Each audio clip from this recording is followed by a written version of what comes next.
Actually, it's going to be, I have the pleasure of introducing Cheryl Deering. She's head of developer resources group for John R. Wood. She's a perennial at our conferences. She'll do a 60-second update on the housing market. And then I'd like to also bring up Jay Newman, Eileen Connelly Kiesler, and Chris Hall as well. We're going to kind of do this rest of this as a quick panel. But I do want you all to do a little bit of your snippets of your presentations to keep us on time. And then Cheryl will ask a couple of questions. We'll turn it over to the audience as she sees fit. Thank you, Cheryl. Thanks for going down. Brian, you'll be... Okay.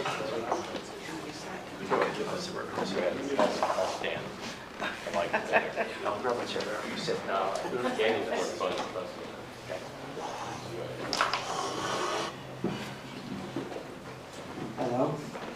Thank you. It's nice to see all of you again. I think I've been here, 3 years? It's been a lot of fun. I'm Cheryl Deering. I'm with John R. Wood. I'm Vice President in charge of new construction. Unfortunately, there's very little new construction to be done in Collier County, with the exception of the eastern lands, as Brian has alluded to. At this time, I think we'd like to turn over, I think there's another presentation. Is that me? Yeah, to Jay. Pardon me? I think Jay, then Okay. Eileen. Jay Newman? I'm right here. Oh, Jay Newman is I don't know your title, Jay, I'm sorry. I'm a jack of all trades. I can do it. He's the jack of all trades, yes. Let me turn it over to him, Naples Beach Club. I'm definitely in politics, that's for sure, but thank you. So you've seen this slide a number of times, and now try to put some meaning behind it. But what you see as we talk about new construction, that area of green space is a golf course. It's 104.6 acres of what is a 125 acre site, so more than 84%. And I'll start with that. That is under a conservation easement that was just granted last October. And what that means is, and it was done with the City of Naples and also with the North American Land Trust. And what that means is that 105 acres will remain, this is very key, recreation and open space in perpetuity. A lot of the neighbors who thought it was their golf course wanted it to remain a golf course. And one thing I know, golf will not be what we think it is in probably 5 years, 10 years, let alone forever. Interestingly enough, we were testing ideas to make this golf course a lot more playable, enjoyable. We're now doing it with Tom Fazio, and we're actually exploring the idea of doing a 10-hole golf course. When that was Tom Fazio's idea, I never understood it. The other guys we're talking to either said 9 or 12. I can't figure out 10 to this day. And we were just running it by some of our buyers, and I'll touch on that in a minute.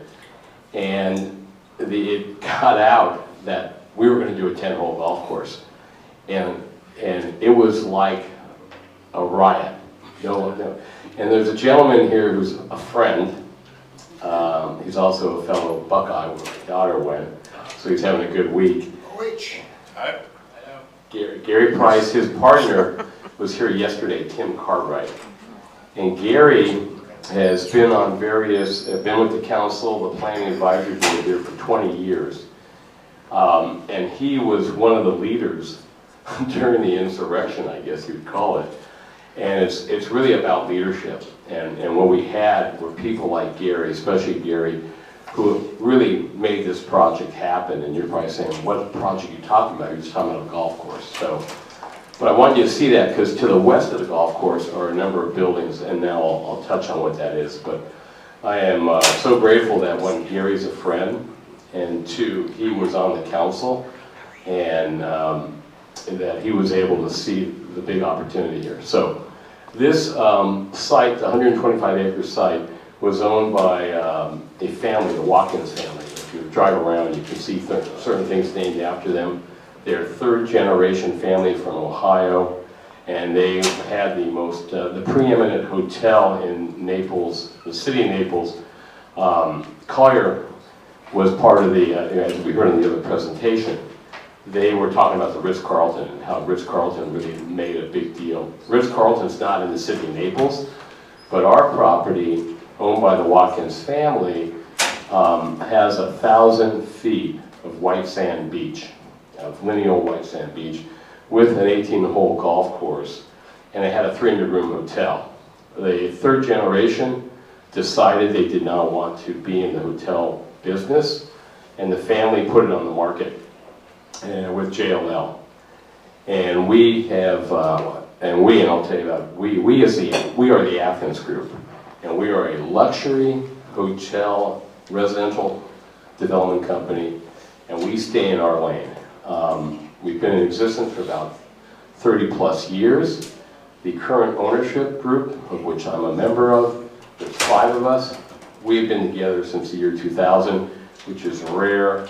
And as I've listened the past couple of days, I think we're probably the exception, and we may not be the right model, just by virtue of how all these businesses all work. But yeah, that stability is very rare, especially in the luxury hotel resort business.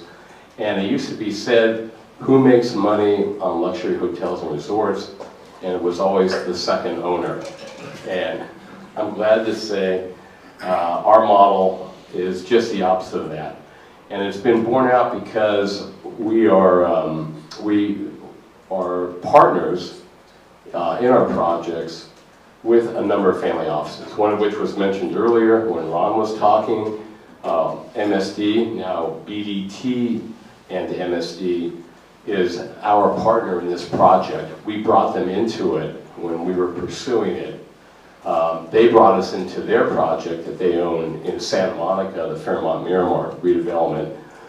We're doing right now a Ritz Reserve in Costa Rica, and our partner there, and it's our second project with them, is Mohari, a family office, and that's Mark Scheinberg's family office, and he's the founder of Poker.com, which he exited out of. And then we helped launch Montage Hotels and Resorts. That was the operating company was founded by Alan Firstman, but the investor behind it was Ohana. Ohana is Hawaiian family, so the ultimate family office. And the family office there, which we did 3 projects to create critical mass for Montage, was Piero Vidiar, the founder of eBay. So we have a lot of experience with family offices. We have, by choice, stayed independent as I listened to the governance conversations yesterday. That is probably smart, just from an alignment standpoint.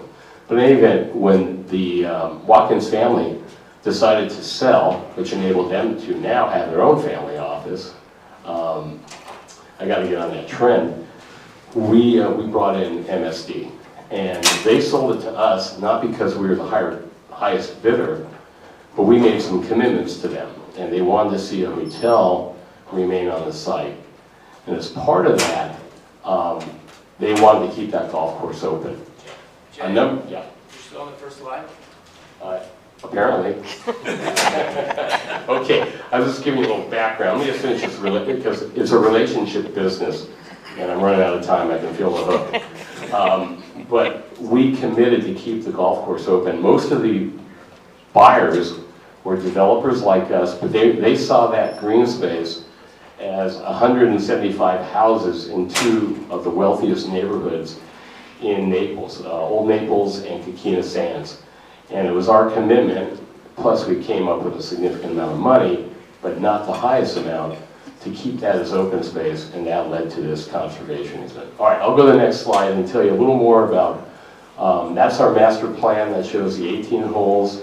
You'll see some tennis courts in the corner there. That's the Mary C. Watkins Tennis Center. Up until a month ago, there were actually going to be 4 pickleball courts, since that's another theme here. And unfortunately, due to political pressure and community pressure, we decided to fight that battle another day. And we may be doing pickleball, but coming back.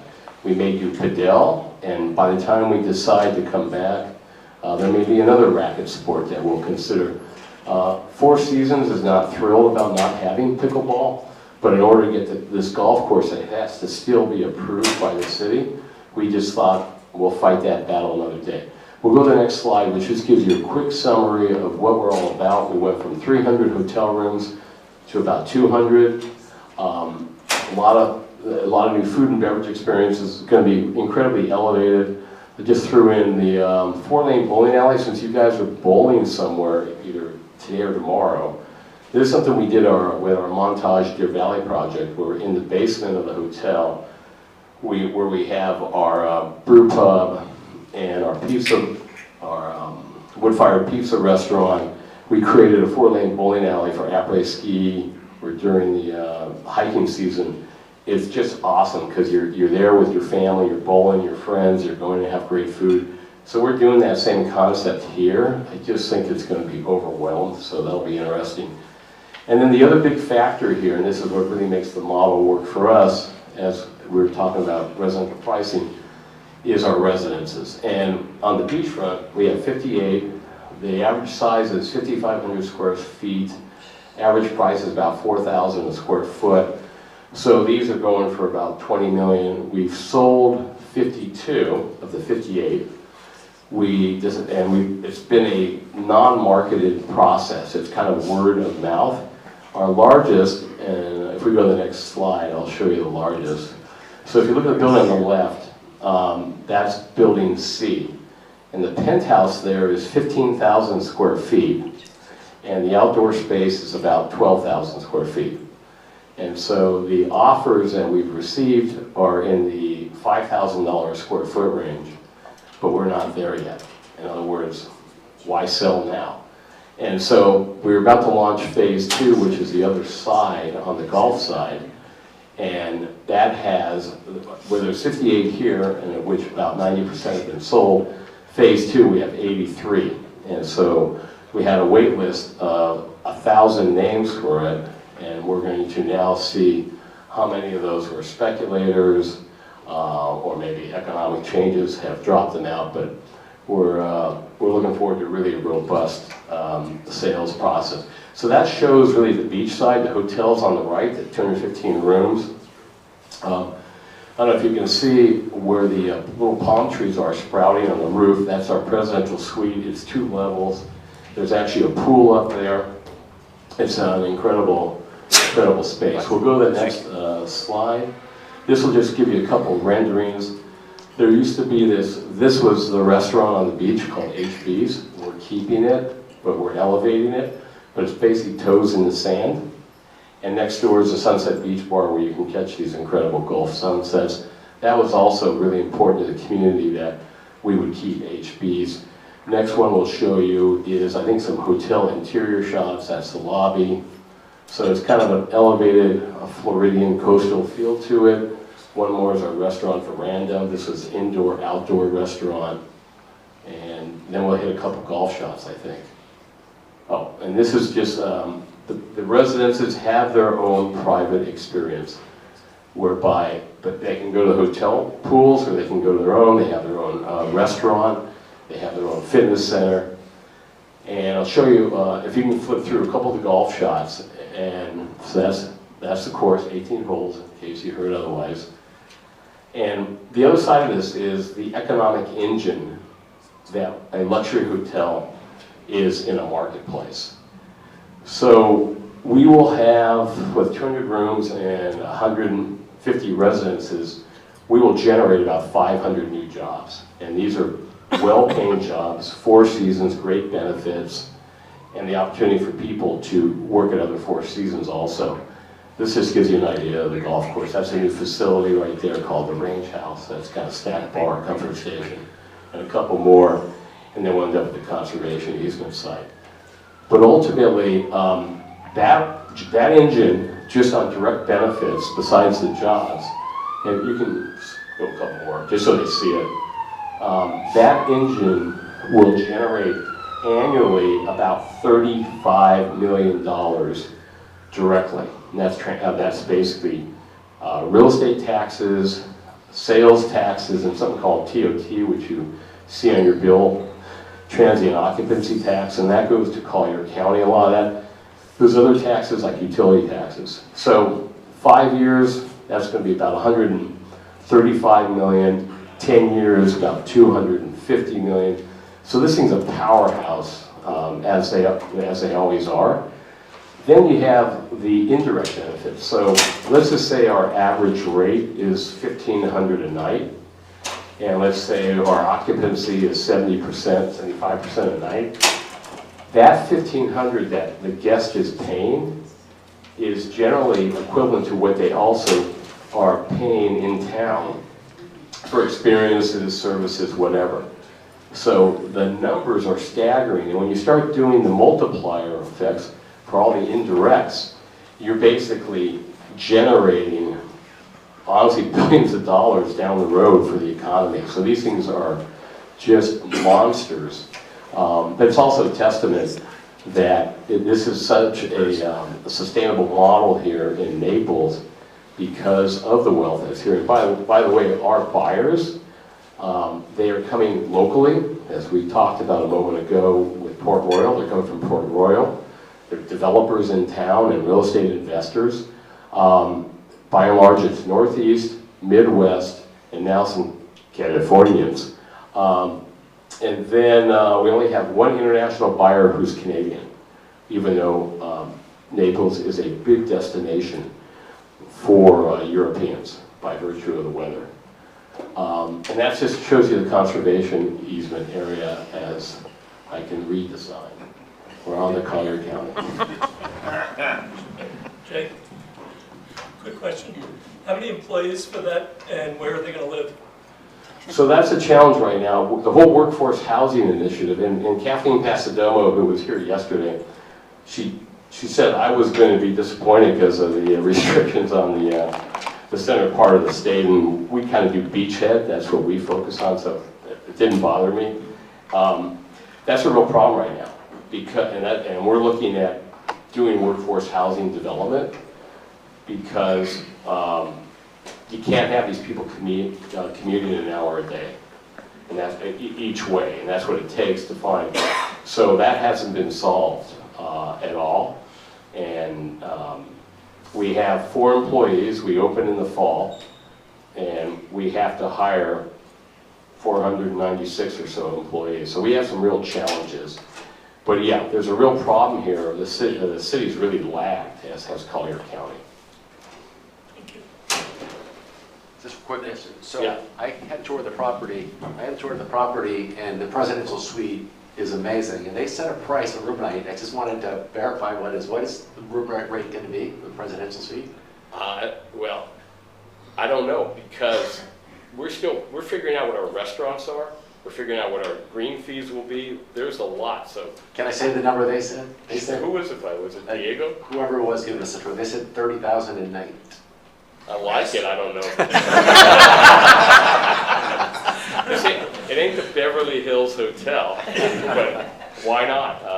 Our general manager has moved here, bought a house in Naples, and you probably met Diego, and maybe he's the guy quoting that, or the marketing guy, but have at it. Thank you, Jay. The next person on our panel is Eileen Connolly-Kiesler. She is the president and CEO of the Collier Community Foundation. Since 2013, Eileen has overseen the foundation's mission to address community needs, providing leadership and coordination of the funds collected for the Community Foundation. Thank you. This one. Here you go. All right.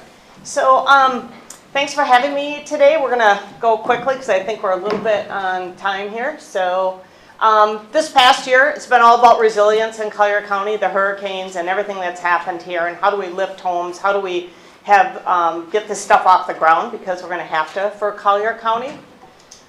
So the things that they asked me to talk about, a little bit about the Community Foundation. We have 900 funds at the Community Foundation for donors, all doing different things. Have given out $362 million since we started in 1985. Last year alone, $32 million went out in grants, and assets today, $334 million. So we have had a lot of growth, and we have to because the need is huge in Collier County. Yeah, we'll just keep going. So what do? We connect donors with needs. We know our nonprofits. We work with our nonprofits. We know the good, the bad, the ugly, and we can tell donors that. We are a trusted partner with advisors. We work with family offices. The family offices bring donors to us. The family office continues to invest the money. We work with the donor on how to give the money away because we know the community and we know there's Fidelity and there's Schwab and there's all kinds, and that's great for commercial funds, but they don't necessarily know the community, which is what we really, really push with our donors. And then we depend on other organizations to actually do the direct services. We don't do direct services. We give a grant, they do the direct services. So in Collier County, nonprofits, it's very interesting. When we look at the human service budget for the county, about 2.5% goes to human services in this county, and that typically is federal money to state money to county money. When you compare us to other counties, we are quite low. Now, is that a bad thing? I'm going to say not necessarily, because county government giving money away isn't necessarily efficient, and it certainly can't be quick and flexible. And I kind of look at Collier County and go, I think it's fine that philanthropy funds the majority of needs in Collier County, and I think our key is we have to continue to raise money, build endowments, so we make sure we have money today, tomorrow, and otherwise. Because the one thing is, people domicile here to not pay taxes. So therefore, there is no money for the county to necessarily give to the nonprofits. So we look at our nonprofits. What do they have to raise? Our nonprofits every year right now are raising over $400 million in this county every single year, and that's only 13% of their budgets. So that shows you the amount of philanthropy that's happening here. And when we look at nonprofits, we have about 720, you can see billions in assets, about almost 10,000 employees work in the nonprofit sector here. Average annual wage is about $67,000. And so when we look at that average wage, which is about $32 an hour for employees, we have a huge amount that really are cost burdened. And cost burden is anybody who's paying more than 30% of their income for housing. Housing is, and you're going to hear the theme over and over, housing our biggest issue in this community. And what we see, you can hit that. Obviously, people making less than $20,000 a year, the cost burden is much higher. But you will see Collier County rank high on every single one of these categories, that we have more people who are house burdened than any other county in Florida or the United States. Home mortgages up 31% since 2018 at about 2,300. Homes without mortgage, we're looking at loans at about 982, and rents up 62%. Average rent $2,039 right now in Collier County. And 23% of households with children are led by single mothers. 17 of individuals living alone are 65 and older in Collier County, and 25% of housing units are rent or occupied. Now I'm going to tell you the studies we have done, typically about 70% of people own in Collier County because they have to, because the rents are just too high for most of them. And when interest rates were 3%, it was easy. Interest rates at 8%, not so easy. So that's the statistic we're really following and going to continue to follow in this county, is how many people can afford to own. So when we look at Collier County has about 6,978 affordable housing units with an additional 3,500 unbuilt but approved by the commissioners. So we know that number is there. We believe we need about 10,000 total units yet for workforce housing. So that's kind of a nutshell. I want to tell you, the key for the Community Foundation really is to continue to build endowment for the future. Transfer of wealth came up, and I love doing that presentation about the transfer of wealth, but I'm just going to tell you this. In Collier County, between now and 2032, we're looking at $34.8 billion transfer from the boomers down to their kids, their grandkids, people they care about. It is a huge amount of money, and we're in this nonprofit sector trying to grab these pieces, saying, will you think about giving back, because you do not pay tax here. Will you think about giving back to this community by putting it in your estate plans, so we can continue to build a community that people can live in, that we can meet the needs. county government can't do it anymore. Yesterday I met with the City of Naples police chief, and he said, can we start a fund to raise money to buy equipment? Because they can't put it in the budget. Our radios, $11,000 a piece. So, you know, that's where philanthropy really has the bridge of how we can help make things better in this community by using philanthropic dollars that typically would have been government dollars. So that's a perfect segue. All right, perfect. For the chair of the Collier County Commissioners. Coming and speak to that. Your challenges and opportunities in Collier County and your view of the world. Easy. I can do that so easy. I'm Chris Hall. I've been county commissioner now for 2 years. Eileen does great work with the foundation. Collier Family's a class act. The beach hotel, you can't learn anything else about that. So anyway, the challenges that we have here are two things. Number one, investment-wise, we're in bad need of industrial space and industrial businesses, things that bring jobs here. We have Uline, we have Amazon, we have a wire manufacturer, but the space that we have limited wasn't seen very much in the growth plan. So that's a challenge that we have. I can tell you as a county commissioner that our appetite to do that is probably great. So that's a place where you could, you know, anytime that there's problems, there's opportunities. And I like to look at these opportunities as ways to make money. I'm an investor from way back. You know, I started out in 2000 as a real estate investor. I got really creative with deals. It wasn't because I was brilliant, it was because I was desperate. I was totally self-unemployed and I had to do something. But anyway, fast forward, I got mad during COVID, ran for office because common sense had left America. I was voted in, and since I've been on the county government, you know, Eileen said it, we can't be the do-all, end-all for all of the needs of the community. We're not going to tax the people to give it away, and we're not going to tax the people to be bad stewards. We're going to be stingy with the money and wise with it, and we're going to move forward. Industrial space is one of the things. The other thing is, it has already been mentioned, is workforce housing. Not affordable housing, not subsidized housing, not Section 8, nothing like that. We have 40,000 people a day who drive into Collier County and drive out of Collier County just to come to work. And that clogs the roads. And so, as a deal maker myself, you know, sitting on the board, I was on the Affordable Housing Advisory Committee. One of the things that we talked about is why do we need workforce housing? Is not only is it to provide places to work for our workforce, places to live, it's also to reduce traffic. Traffic congestion is a major concern with people who are here and who have been here. People that are coming, it's not a problem to them. They're coming from New York, they're coming from Dallas, they're coming from California, they're coming from Detroit. Traffic here is nothing to them. But for the people that have been here for 20 years, they're upset about it. So if we can provide people to live locally where their commute is very short, and they're not coming into the county on major arteries and leaving the county on major arteries, we'll reduce the traffic. Eileen said to you, she showed you that we have 6,000 something units right now that people live in. As a deal maker, I can tell you that if you find a property, if you find a spot of land and you want to partner with a builder who's good at doing these things, and you need to be rezoned. The Senate President came yesterday. She's the originator of the Affordable Housing Act in Florida.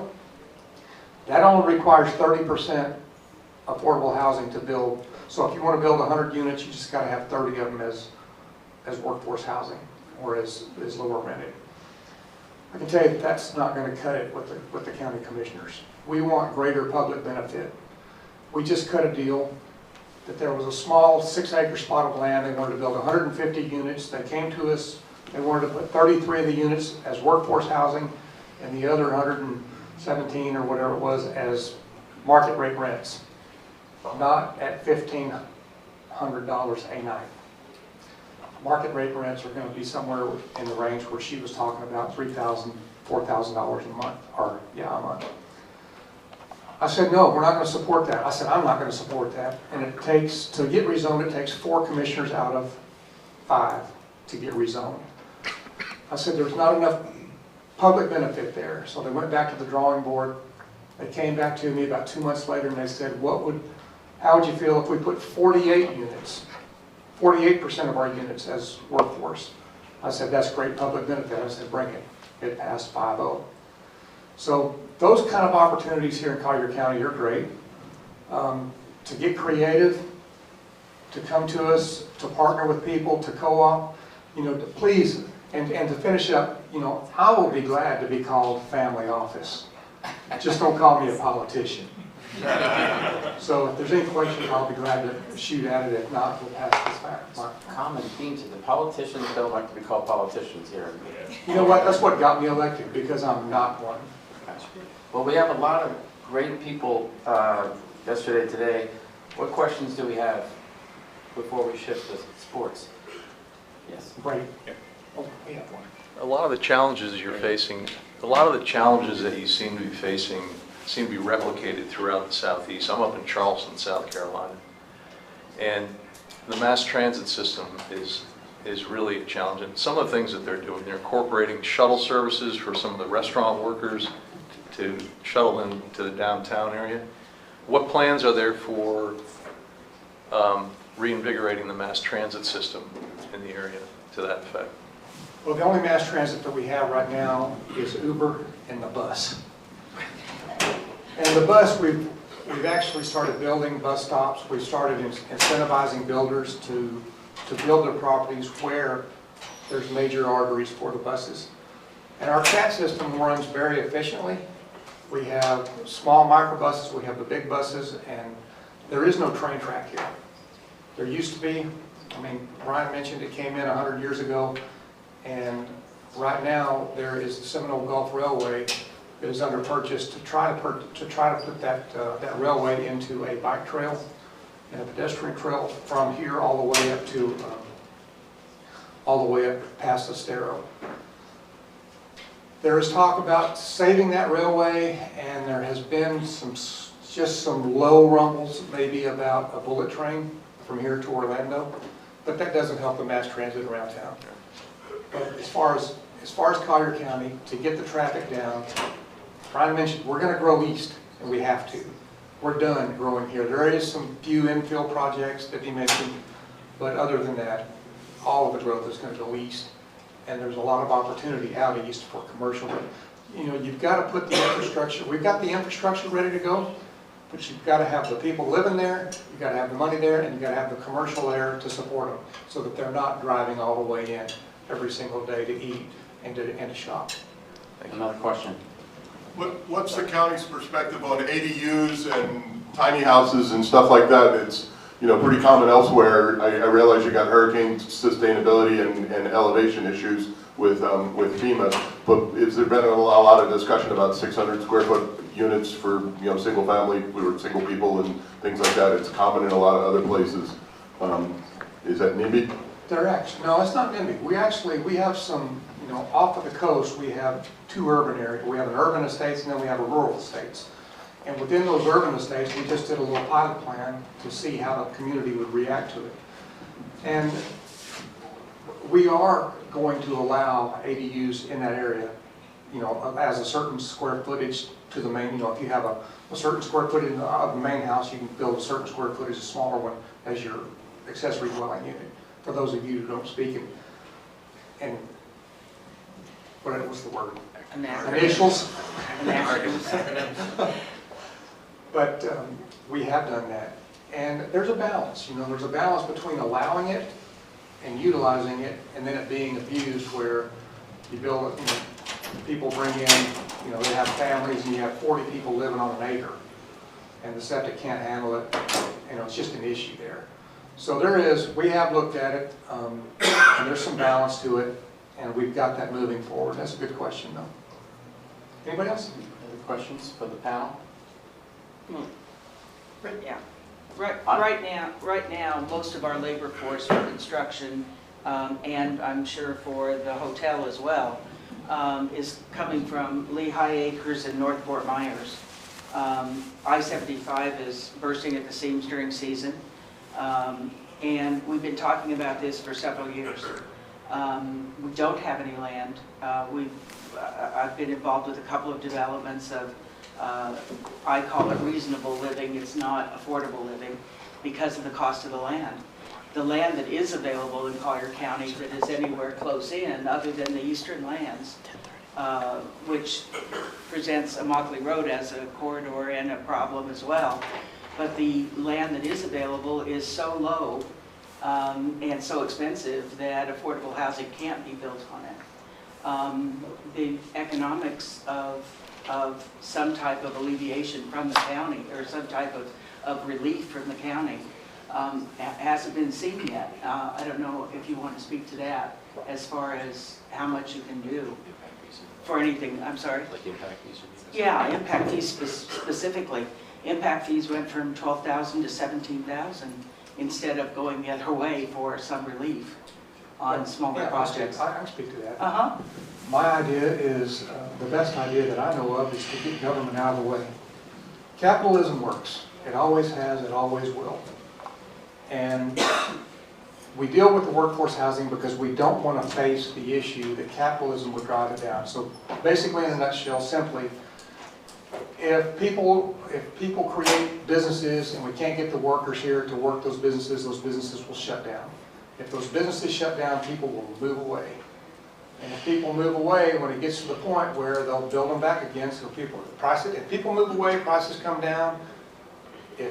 When prices come down, people will come back in the business, and it's just another cycle. But we don't want to do that. That's the way capitalism would work.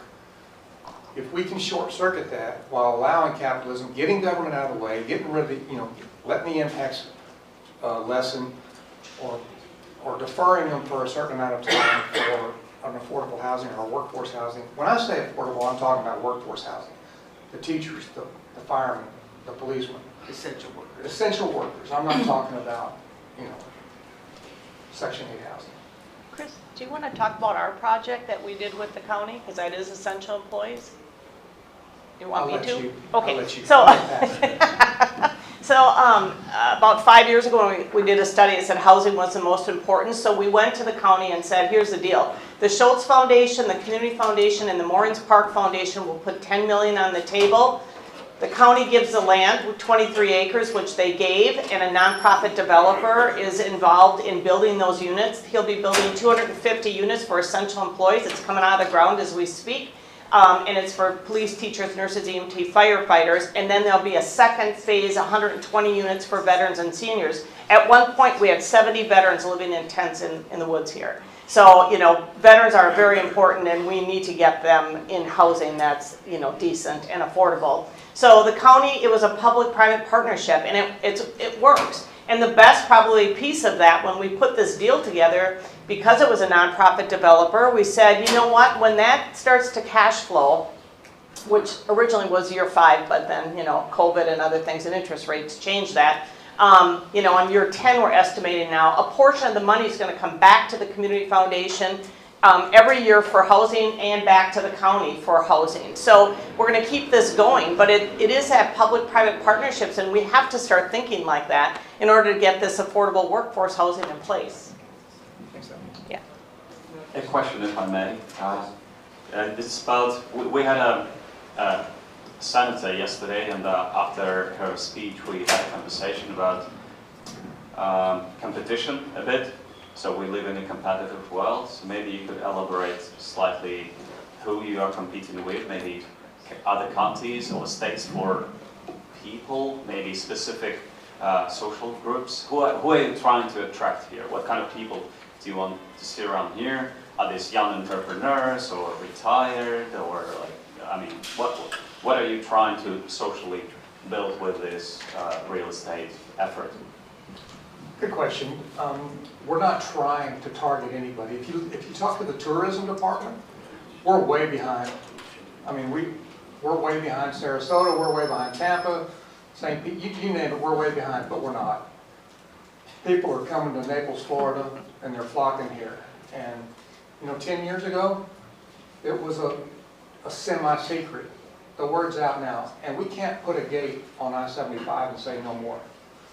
So as far as targeting people, we're not, as far as the county, we're like God. We're no respecter of persons. But we want to see our businesses thrive, our restaurants thrive, our hotels thrive. We want to see the tourism industry do well. We want the resiliency. We want to be able to get out of the way so that people can rebuild their lives after a storm comes through.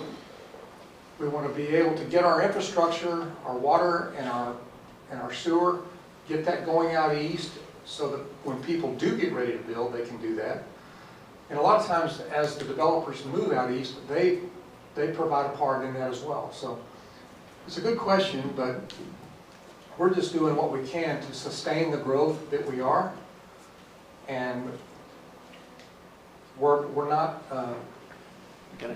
doing bad, but we're not doing all that good. Can I answer for a second? Yes. So, I think it was U.S. News came out and ranked Naples as the #1 place to live in the country, quality of life. So we don't, people are coming. We don't have a problem with people coming. We have a problem with where to put them, especially on the coast, workforce housing. As we talked about, further east, it's a lot more affordable. But the people that only come for a half year or less really drive up the prices along the coast and make it hard for people that are working. But as time goes on in Eastern Collier County and more things are out there, businesses where the houses are, it's going to alleviate. It just takes time. But close to the coast, it's a real problem. There's no real clear solution to how to alleviate where the 500 workers are going to be for the hotel or whatever the number is. It's people will figure it out, but it's a challenge. Thank you. Well, thank you. You guys are keeping us on time. This is good. Any last questions? I was going to ask a question about schools. Is a magnet of certain kind of families that want to. Has that been a challenge? It's not. Collier County has A-rated schools. There's 10 public high schools and probably another 10 at least charter schools. So quality education in Collier County is not an issue. No, about 48,000 kids right now. I think people think it's all seniors that live here, but you got 48,000 kids in the school district. The senator what did she say yesterday? She did two things. I like 2 plus 2 and 2 make 22. And everyone's dying to come here to die. That's my 2 takeaways from yesterday from her. Any last questions? So what Hey Mark, I have a question. Yeah, who is that? Jim. Yeah, hey Jim. Wilcoxy. Yep. With all the severe weather that's happening in California and insurers leaving California, what are your thoughts on the insurance in Florida and the ripple effects it's going to have with the threat of severe weather and also with President Trump now talking about replacing FEMA to a state level administration? All right, who wants to take this one? I don't think there's a clear answer, but we know we do have storms down here, and they tend to come in cycles. Back in the mid-2000s, we had year after year, we seem to have them. We had a reprieve for almost 15 years. In the last few years, we've had a few bad ones. The last few years were a little bit different, though, because they were right off the coast, so they created a surge. Before that, we'd hear about surge and be like, yeah, just saying that, it's not going to happen. This is the first time we really had 11 feet of water coming in off the coast that caused significant damage. So, we'll see on insurance. We know insurance is going to be going up. It's just, another cost of living. Obviously, California, we have these pretty devastating storms and other events across the country. Insurance is an issue here and seems to be pretty much everywhere too. I just want to add one thing to that. Thanks, Mike. As someone who's building on that 1,000 lineal feet of coast and who's gone through 3 hurricanes in the last 2 years, the building standards here are very rigorous. And so what we have to do is we build at what they call a FEMA flood level. And that means you cannot inhabit the space below that FEMA flood level, assuming we still have FEMA. And that level right now on the coast, at least for our property, is about 17 feet. As we get a little more inland where the golf course is, we're about 15 feet. So that water will not affect the residential areas, and our garages, which is what's below the residential hotel areas, are designed to let the water in and then designed to let the water out. And lastly, as you saw that open space, that is a huge flood system. It actually enables the city to get a preferred flood insurance rate or stormwater insurance rate. So that was part of this whole process of actually creating an effective stormwater system. But it's really all about the building standards. And I can also talk about California since I was evacuated because I live in Los Angeles. But that's another time. Well, we unfortunately, it's 10:32. Mike's down. Mark? Yes? Can I make just a quick comment? Quick comment? Yeah. Sure. I'm originally from Georgia, but I live in Miami. I live in Coral Gables, and I was looking at Ava Marie and thought, wow, who did this? So I'm really impressed with the, you know, the plan, and have not driven through, but I was looking online and I thought there had to be a master plan. And then I wanted to say too, I was talking to someone locally and they said it's a great place here in Collier County to raise kids. So it's definitely not just coming here to die. So they come here too to raise their kids. Yeah, fair enough. Mark, the state of Florida is 60% condominiums. The biggest challenge for reasonable priced condominiums is insurance. The insurance, the flood insurance alone on a fourplex, just as an example, went from $2,200 a year to $15,000 last year if you were in a flood zone. And that was a flood zone that didn't even get any water, but it was a flood zone. So without the legislature jumping in on some of these issues, and they will only get worse because I understand the insurance is pretty much amortized nationally, and California now has its problems. Without the insurance being addressed, without the Surfside laws being addressed, which has now caused multiple line items in reserves being collected. Collapsed building on the East Coast. I'm sorry? Surfside. Yeah, Surfside was the collapsed building on the East Coast, and the laws changed in July to affect all condominiums in Florida. Well, it caused us all to have to reserve more money in the reserve studies and have reserve studies and have a lot of other things, except that we have a lot of brand new buildings here. They're not 40-year-old buildings, so they don't apply across the whole state. But those reserve studies are causing right now our condominium fees to double, triple, and quadruple in some cases. And that's going to become a really serious issue if the legislature doesn't jump on it. I have just one last question. A year from now, we'll be back for our 9th. What would be success for the county in terms of a development milestone? I think he needs help with his 500 people. I think that's the biggest thing. The county needs to understand where we all sit when we're developing. I'm sorry. You know, I'm going to sound biased. We live in the best spot of Florida. Absolutely. We're going to be fine. I mean, you know, quality of life here is really high, and everything that goes in is really nice, and you know, high standards, great schools. So we're just going to have more of the same as we progress. I mean, each project adds to it. The Four Seasons is going to be awesome. So, you know, that's kind of how I look at it. I don't know if you can measure it a year from now, other than we're just continuing on this linear path and we're going in the right direction. I think that, you know, if we can get these 3,500 units that the county has approved and aren't out of the ground yet, out of the ground, that will be huge for us. So. Yeah, okay, absolutely. Great. Well, thank you guys. Appreciate it. Come join our 361 firm community of investors and thought leaders. We have a lot of events created by the community as we collaborate on investments and philanthropic interests. Join us.